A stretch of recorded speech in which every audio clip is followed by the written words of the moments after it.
ஓம் சரவண பவ.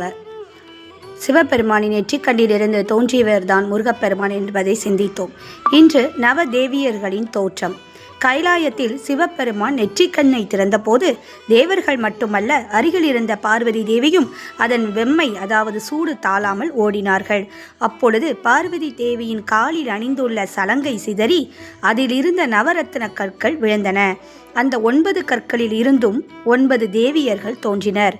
அவர்களுக்கு நவரத்னங்களின் பெயரையே சிவபெருமான் சூட்டினார். ரக்தவல்லி, தரளவல்லி, பவூஷவல்லி, கோமேதக திலகா, வஜ்ரவல்லி, மரகதவல்லி, பவளவல்லி, நீலவல்லி, வைரவல்லி என அழைக்கப்பட்டனர். 9 தேவியரும் சிவபெருமானை அன்பு ததும்ப பார்த்தனர். அவரும் அவர்களை பார்க்க அவர்கள் வயிற்றில் கர்ப்பம் தரித்தது. இதை கண்ட பார்வதி தேவி கோபத்துடன், நீங்கள் என் கணவரை மயக்கும் விழிகளால் பார்த்து அவரது மனதை கெடுத்து விட்டீர்கள் என்று கூறினார். இந்த கர்ப்பம் உங்கள் வயிற்றை விட்டு வெளியேற நீண்ட காலமாகும். இதை சுமந்தபடியே வாழ்ந்து வாருங்கள் என பார்வதி தேவி நவதேவியர்களுக்கு சாபம் கொடுத்தார். 9 தேவியரும் கலங்கினர்.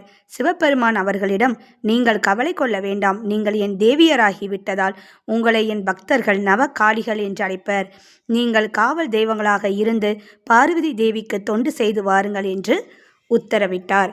இந்த நவ தேவியர்கள் ஏன் தோன்றினார்கள் என்பதை அடுத்த பதிவில் பார்க்கலாம். ஓம் சரவணபவ.